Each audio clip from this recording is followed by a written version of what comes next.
right, everybody, doing a ignition switch, not a switch, but a tumbler, a lock for a 2001 Pontiac Grand Am GT. The lock, the previous one was bad. You had to jiggle it, and then sometimes the security light came on. It did it every once in a while. It took, maybe did it 3 times a year.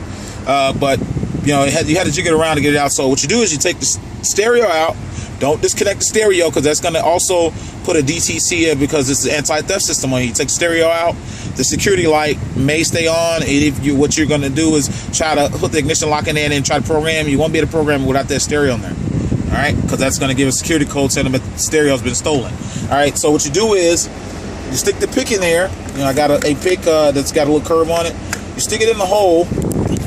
You go off on the inside, and what you do, what you do is you look at the hole. There's the hole there. Okay, so you're just gonna press this pin up in the hole, and if you just listen to here, once you get that pick in the hole, you press it in there, you should be able to grab the lock and pull it.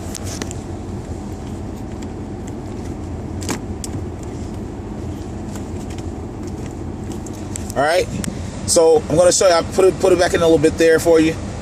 But you push that pick in there in that hole, and you just pull the tumbler. Sometimes it may be a little hard. It all depends, but you can just grab the metal part around the tumbler here and pull it. Don't pull it with the key, because you don't want to mess the teeth up inside the lock. That may be why, some people may have had this problem. So then you just pull the lock out, and see, the car is still running. Once it has the code, you're going to have the code. The code's going to be there. And what you do is you're going to put the lock back in. This is a new lock. Example. Put that new lock in there. Release the pin. Cut it off. Now, and when you put the new lock in, that security light, even with the car off, is going to blink. Okay? It's going to blink. And that's how you know it has a DTC. Basically, it's a theft trigger. That the ignition lock is being busted, so you won't be able to start the car. So now, see, the new lock works fine, and vice versa. If I change that, the security light will be on. It's going to be solid.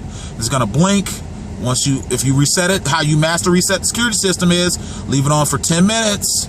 It'll be exactly 10 minutes, and the light will turn solid. And once the light turns solid, you cut it off. Do not try to crank. Cut it off.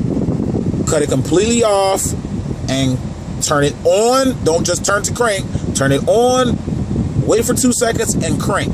Once you're cranking, the computer is going to recognize the code for this, the chipset in this lock. As you're cranking, that's when it learns it. And when it starts, it learns it and it stores it.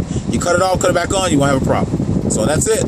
YouTube, that's how you change a ignition switch in the Buick Century, Pontiac Grand Am. You also have the Oldsmobile Intrigue that has the same thing, Chevy Malibu, same exact setup. The only thing with the Intrigue has extra plating here that covers this, that you have to get away to get to these 2 bolts, which you could probably use a wrench and then pull it to the side. But that's how you get the ignition lock out and installed, and then 10 minutes with the key on to the run position to reset the computer, cut it off, cut it back on, from on to crank, and then you're set. That's it.